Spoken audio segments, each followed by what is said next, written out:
Hello, and welcome back to the second video where I'm talking about art creatures. Creatures that I go online, find some art, and turn it into a creature for Pathfinder 2nd Edition. We actually have a 2-for-1 this time because I created them pretty quickly during stream. And we have the Immolated. So this is a sort of multifaceted family of creatures in that they're all undead, but there could be different kinds of undead. Like Ghost is a creature family, but so is Revenant. And so we have a Revenant and a Ghost, but the Immolated are their own family on top of that. Sort of a little Venn diagram, if you will. So let's get right into it. I'm going to start off with this awesome artwork by Justin Nichol. It is called Divine Guardian in the folder, and this can be found on Open Game Art and I believe other places on the internet where it's been posted. And we will get into this. So, Immolated. Those who perish in flames caused by another can become the vengeful burning revenants known as Immolated Pursuers. Though other spirits and scorched dead can be born from these tragedies, the Pursuer is the most resolute in its searing crusade to punish its killer, whether their actions were accidental or done with enmity. So the Immolated Pursuer is an 8th level creature. They're uncommon. They are medium, but like any revenant, you could tweak that. And they are fire undead. So they have a perception of 18, which is pretty moderate if I'm remembering correctly. They have dark vision, sense murderer, which all revenants have, and smoke sight, which is going to be common among the Immolated. They have any one language spoken in life by their murderer, typically common. As with most revenants, this is so that they can communicate with their killer. They have plus 18 in athletics and plus 17 in intimidation. They have sense murderer, which is they know the direction of their murderer so long as they are both on the same plane, but not the distance. Smoke sight. Smoke and fire do not obscure an Immolated's vision, preventing them from providing concealment against it.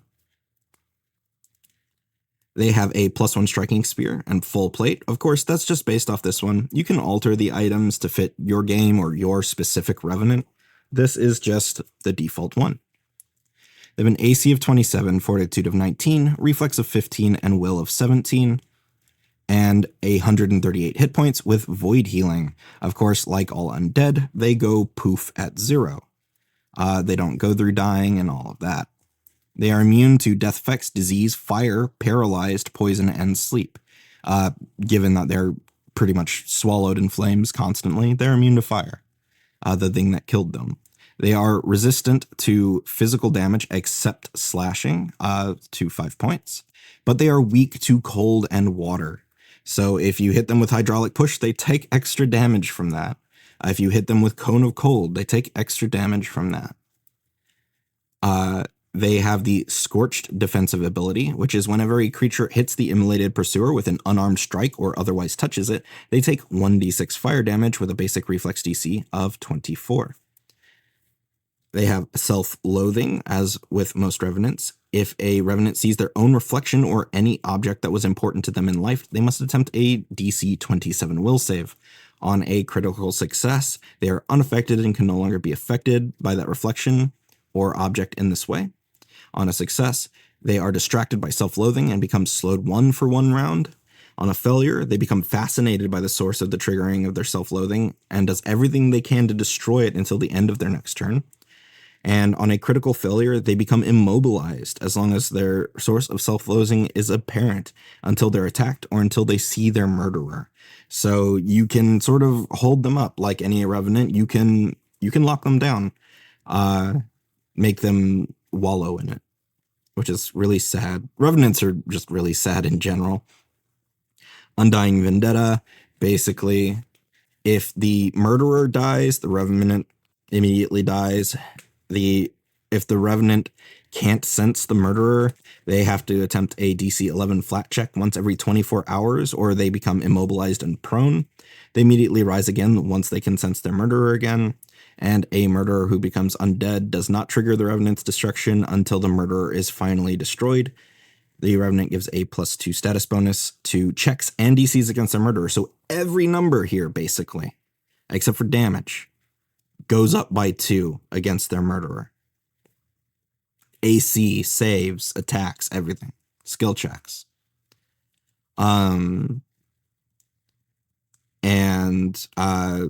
So if you have a murderer that goes like, oh, I'm gonna die, and then like a month later becomes undead, there's a month where this revenant is destroyed. But then if they become undead, the revenant rises again, unless something has been done to prevent that. They have a speed of 25 feet, pretty straightforward and simple. They have a spear and a fist attack. They also have a ranged attack for the spear because it's thrown. So they have +20 on the melee spear and deals 2d6 +10. Oh, it's supposed to be piercing, not type. I forgot to fix that. So I will fix that after this video. 2d6 +10 piercing plus 1d6 fire and 2 persistent fire damage. Ranged is the same damage, but only +17 to hit with a thrown range increment of 20 feet. Their fist is +19 to hit and deals 2d4 bludgeoning plus 1d6 fire and 2 piercing fire, or 2 persistent fire, not piercing fire. And they have blazing form, which is fire and occult. And Immolated Pursuer's blackened form is ensconced in a perpetual blaze, mundanely shedding bright light to a range of 50 feet and dim light a further 50. Its equipment is immune to fire while in its possession, and its strikes all deal additional fire damage and persistent fire damage already reflected in its strike entries. When the Immolated Pursuer has a creature grabbed or restrained at the end of that creature's turn, they suffer 1d6 fire damage. This is in addition to Scorched. And Burning Hatred. Immolated Pursuers in a particular among their ilk have a violent hatred that consumes them. While often considerate of their surroundings, they all too often ignore the destructive potential of their flames when they feel they are close to the killer, setting buildings, woodlands, plains, and more ablaze, partially in the tunnel vision of their goal, but sometimes to box in their quarry and make an unescapable demise not unlike their own.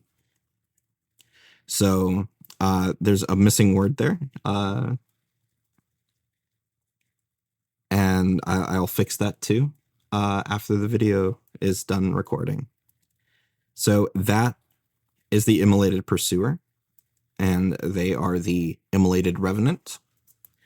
Next, we have the Immolated Wraith, which are not wraiths, like the specific type of creature, but rather because they resemble wraiths. That's why they get their name. They are actually a ghost. So, Immolated Wraiths. When a gentle soul is seared away in malignant flames choked with poisoning gas, sometimes the agony of death prevents the fallen from being able to move on, ever racked with the desire for relief, but forced by circumstances to spread their pain, seemingly the only act that quells their own. These spectral dead have had their identities burned away. Strangely, their charred clothing remains. Despite their moniker, Immolated Wraiths are not cut from the same cloth as wraiths. Rather, they are closer to a ghost.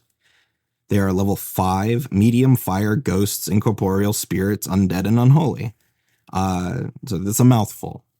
They have a 12 in perception and dark vision and smoke sight, just like the Pursuer. They speak common. They have fire lore, which just lets them have a lot of insight about fire in general. They could tell if fire is unholy, maybe, or holy, or know about fires in general. Like if there's a lot of arson going on, they might know a bit about that, despite being trapped. They have diplomacy +12 and intimidation +14. As with pretty much every incorporeal creature, they have -5 strength. They have a dexterity of +4, con of +2, intelligence of +0, wisdom of +4, and charisma of +2.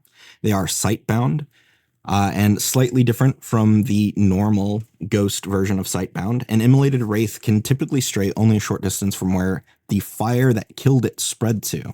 A typical limit is 120 feet. Some may instead be bound to some debris or important item that survived the blaze. So these ghosts are not, say, bound to the building in which they died. But if there was a great conflagration, like, the fires of Paris and London that burned swaths of buildings, streets, and everything. They could be anywhere within that. They can go as far as the fire went. They have smoke sight, which, just like the Pursuer, smoke and fire do not provide concealment against it. We have an AC of 21, a fortitude of 11, reflex of 12, and will of 8. And I'm going to switch sides so that I'm out of the way. We have 70 hit points with void healing. They're immune to bleed, death effects, diseased, fire, paralyzed, poison, precision, and unconscious. They have resistance to all damage 5 except for cold, force, ghost touch, spirit, vitality, or water, with double resistance versus non-magical. And they are weak to cold and water 5, just like the Pursuer. But they have rejuvenation, like other ghosts. And the clearance on that, we have a sidebar for, so we will get to that in a little bit. They have a fly speed of 25 feet. They have a melee burning vestments at plus 14, which is agile, fire, and magical. It deals 2d6 plus 2 fire damage plus 1d4 persistent fire, where they also have the ghostly hand, as all ghosts do, which is agile, magical, and void. It deals 2d8 plus 2 void damage with nothing extra special writing on that. They have the Help Me ability, which is auditory, divine, emotion, fire, linguistic, and mental effect. The Immolated Wraith calls out to a creature it can see within 30 feet, its anguish and pain apparent, calling them to action. The creature must attempt a will save DC 22. The creature is unaffected and immune to Help Me for 24 hours on a critical success. They're simply unaffected on a success. On a failure, the creature is compelled to try and help the spirit, believing it to be in danger, surrounded by flames. They must spend one action on their turn to stride toward the Immolated Wraith. They may avoid obstacles, but the perceived flames will continually burn them, dealing 1 point of fire damage for each space the creature moves to get closer. If they are already adjacent, they must interact with the spirit, triggering Haunting Embers, which I skipped on accident. We'll go back to that. Triggering Haunting Embers. However, the spirit will become grabbed by the creature despite its incorporeality. As long as no hostile action is taken against it, the creature can move, taking the spirit with it, but being subject to the damage of Haunting Embers and Smouldering Scraps until it releases the spirit. One thing you can do with this is, because of it being sightbound, if you carry it outside of the range of where it's able to do, it should demanifest. Basically immediately slaying it. Of course, it will still rejuvenate eventually, but that could also be a possible way for it to move on, is that it was never rescued, so it wants somebody to rescue it, and so you could take them and escape with them, and that could put them to rest. But, and the critical failure is the same as the failure, except they must use 2 actions to do so. And the rest is all voluntary. So, Smouldering Scraps. As an Immolated Wraith moves, scraps of its ever-burning clothing fleck and float off, lingering and burning. Whenever it leaves a space until the end of its next turn, that space becomes hazardous terrain, even to flying creatures, dealing 1 fire damage each time a creature enters the affected space. And now we go back to Haunting Embers, which I accidentally skipped. When a creature hits the Immolated Wraith with an unarmed strike, otherwise touched it, or when the Immolated Wraith moves through a creature's space, they take 1d4 persistent fire damage with a basic reflex save of DC 20. And so basically, when you grab onto it because of Help Me, you light on fire. It doesn't immediately damage you, but it'll damage you at the end of your turn. And Smouldering Scraps, as you move with it, it's leaving behind fire into you. So you're taking 1 damage for every space you move while carrying it. At least that's the intent. Searing Needs. Immolated Wraiths are sorrowful, agonized spirits. The path to their final rest can be as varied as the paths that flames take. Below are a few potential archetypes of ways to allow an Immolated Wraith to pass on. Discover the source. Some Immolated Wraiths want closure on their deaths, perhaps not even recalling the fire. Discovering the source and details of the fire may put them to rest, or direct them to seek retribution against an arsonist or creature that caused it. being released from their torment only when they know that the cause has been brought to some form of justice, which could already be done. Like the arsonist could have been found and punished, but they didn't know. So you can give them a sense of closure by going like, look, they were punished. It's over. You can rest now. Or like we were talking about with Help Me, you could, maybe they want to be saved and you can grab onto them and carry them out of the place where they burned and to the edge of their sight binding. Which, if I was the GM doing that, I'd probably lower the 120 feet, like, to something a little more reasonable. Get them out of the building, maybe. Get them, or out of the ruins, and maybe 20, 30 feet away. Some to a place that would have been safe, basically. And then there's Soothe the Pain. Often, bodies burned enough to give rise to immolated wraiths are nigh unidentifiable. This lack of understanding mixed with their disconnect from their living identity causes as much pain as the flames. Learn who they were, recover any remains, and bury them properly, perhaps near loved ones to allow the wraith to pass on. So that's a couple things you can do with them. Let me know what you think of the Immolated Pursuer and the Immolated Wraith. Like the video if you liked it, subscribe, leave a comment, all that good stuff. And until next time, thank you.